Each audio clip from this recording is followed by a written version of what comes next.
Welcome back, everybody.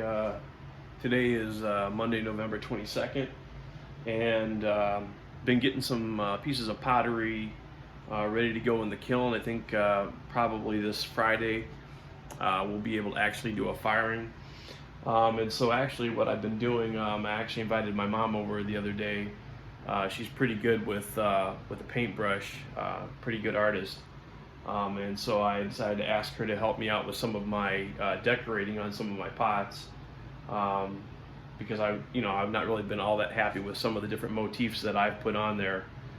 So I had come up with some ideas and asked her to kind of help me out with them. So I'll kind of show you the results of what we've come up with so far.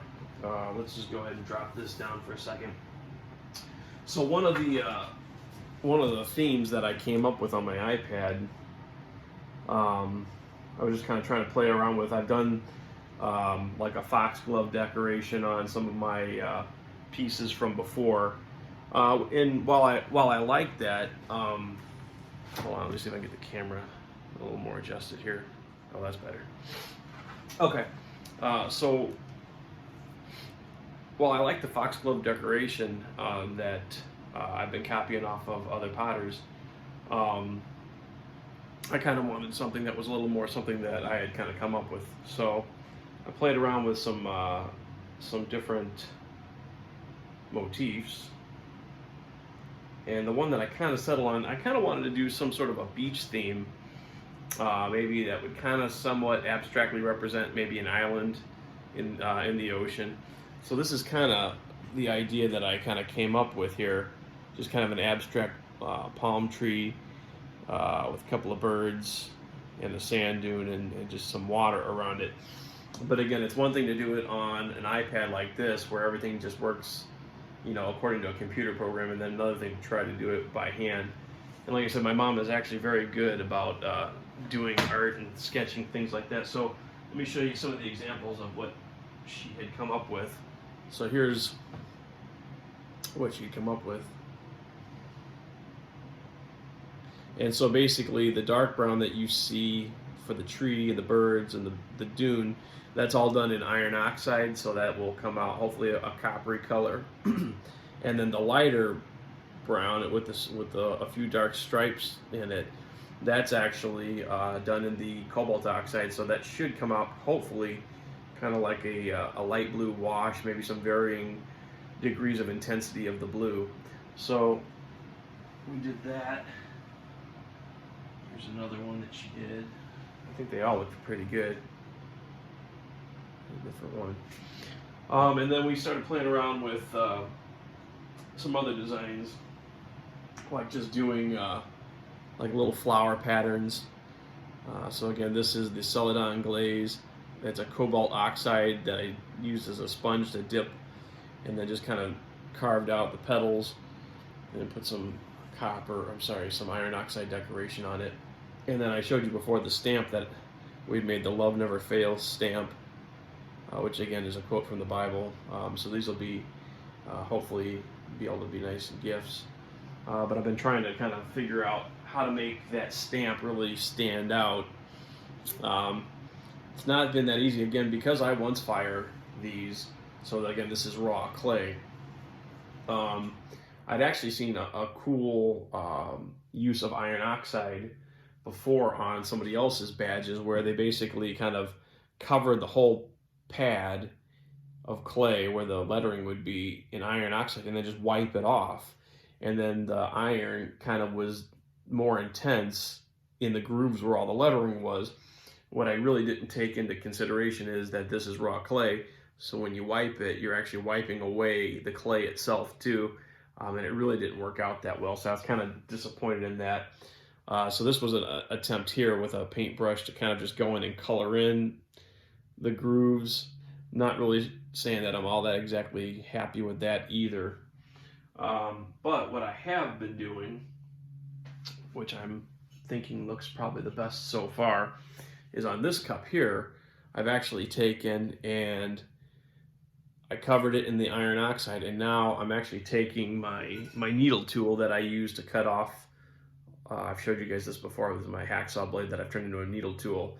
I'm actually using it to kind of almost sgraffito I had already had a base of the Celadon glaze on this pad of clay, and I'm trying to just kind of sgraffito. Let me see if I can kind of show you a little bit. I've never done this before for the camera, but we'll try it a little bit. So basically just going through and lightly scraping away the,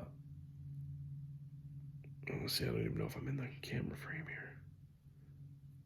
Sorry, I've never done this for the camera before.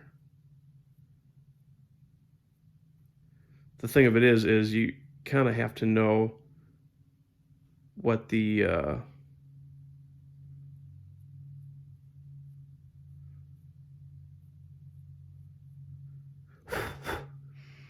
you kind of have to know what the impression looked like without really being able to see it. Because again, with all the glaze, the layers of glaze, the layers of iron oxide on here, it really is very hard to see what the impression should have looked like. I'm a little bit concerned about this too, because what I'm afraid may happen is that as I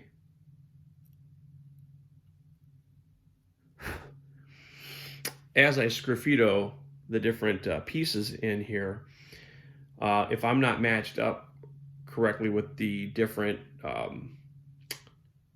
don't even know how to say it, almost like the topography, but like, you know, the different, the actual impressing of the seal, if I'm off, I think that's going to show a lot once it's fired, because again, any actual thickness of the glaze on here is going to melt, but obviously the clay is of a such a high fired clay that it's not going to melt at all. And so then you might actually see kind of a, where I maybe have not sgraffitoed exactly in the same grooves as the actual letters were. So we'll see how it goes, but I'm just trying to give you a little bit of an idea here. I hope this is in the camera.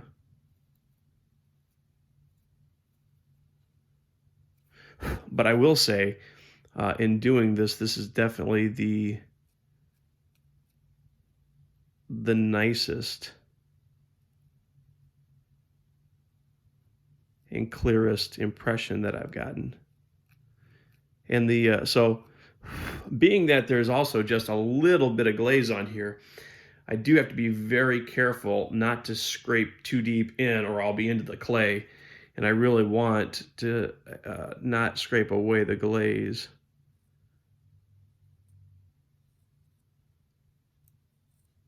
And so there you go. That's kind of what we're hoping to get out of this. And we'll see how it comes out when it's fired. Again, even though this looks pink, this will be Celadon, the pink part. And then this, hopefully, I've really been experimenting with trying to put on, I know my pinstriping needs a lot of work, but I really am trying to put my copper, or I keep saying copper, my iron. I'm trying to really make sure that I put my iron on very thick, because I was not very happy with kind of the washed out look. Again, I'll show you, I have a mug over here actually, where I can kind of show you what the difference is. So in this picture that I did here, hopefully, let me see if I can get a little bit more lighting in here. I don't know if this is going to help or not.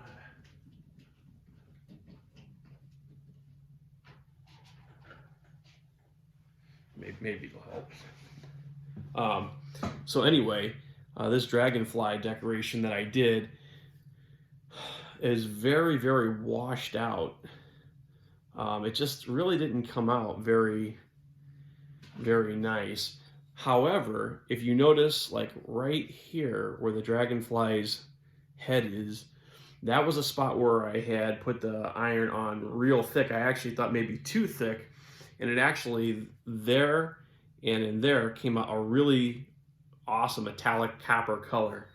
And that's what really I'm going for. Again, this kind of washed out, just kind of, I don't know, it almost looks like a dark green or a brown, is not really what I was not going for. It's supposed to be that copper color. So again, on all of my pieces, I'm trying to put it on much thicker, and I'm hoping to get that effect. On the flip side of that, I found that almost all of the cobalt oxides that I did came out way too dark. So I'm really trying to be very sparing with the cobalt and make it more of a wash than a real like brilliant blue. Let me show you a few of the other pieces that we decorated. This is one that my mom did also, that I asked her for kind of a motif that I just want something really simple and classy, not overly overly decorated where it looks too busy. So as you can see here, it's like little dandelions, and then you got a few of like the little fuzzy seeds that blow off the dandelions. So I thought that came out really good. So I've actually been trying to mimic it. Again, I don't really have her technique down. I tend to be a little too heavy-handed. Here's another one she did. I asked her to do the inside of my casserole dish, and so she did the casserole dish as well. And then I just took and did one band around the top. And again, hopefully that'll come out really nice.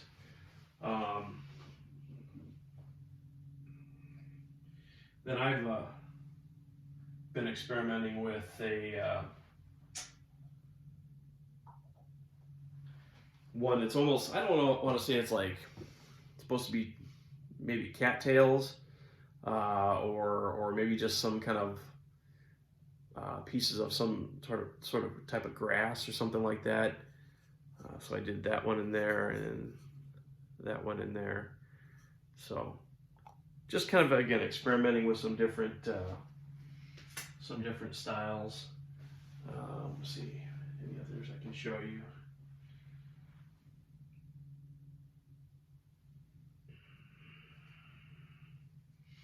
The one thing you got to be real careful about is that you don't want to handle this too much. Anywhere where your fingers will rub and touch the iron oxides, like right there, that's going to show, and you don't want it to. So got to be real careful, and really we want to handle this as little as possible until we actually put them in the kiln. So anyway, I'll bring you back in when we're about to do the kiln loading, but I just wanted to show you a few of these pieces preload, and then that way you'll be able to kind of compare when you see them unloaded. All right, we'll bring you back in. Okay, welcome back.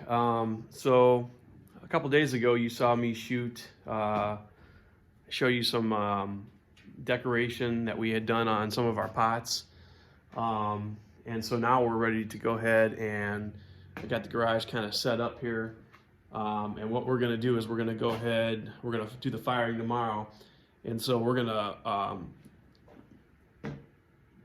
put the wood ash on all of these pots that you see down here. So I'll just give you quite a little view of what we have to glaze.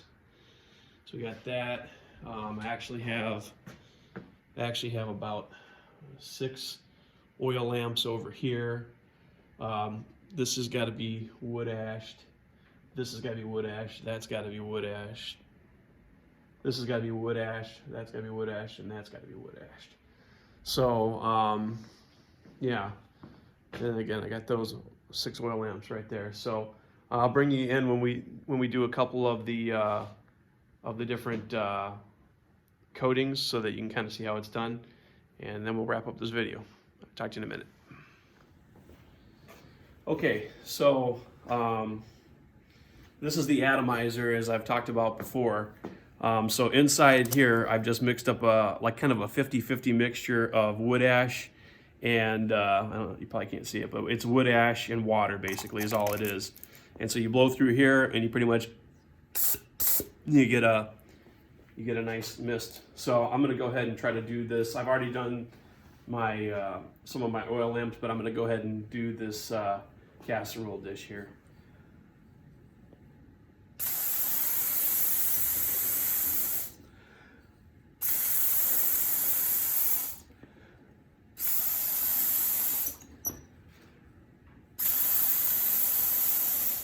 The only problem is you run out of breath.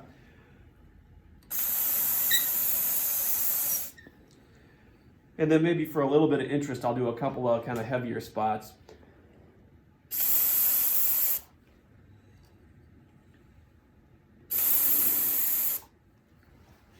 and that'll kind of run a little bit, you know, just kind of give it a little bit of extra interest. Hopefully it doesn't stick it to the kiln shelf too badly. But then that's it. So all right, so that's pretty much the process that we're going to use here for doing all the rest of the pieces with wood ash, and then we'll load the kiln, and I'll bring you guys back in for the firing. I wanted to show you guys that we did get the kiln all packed. So it was a bit of a struggle, but we got it all packed. And so now we're ready to do the firing, and I'll bring you back in. So until I see you, don't be afraid to get your hands dirty. See you soon.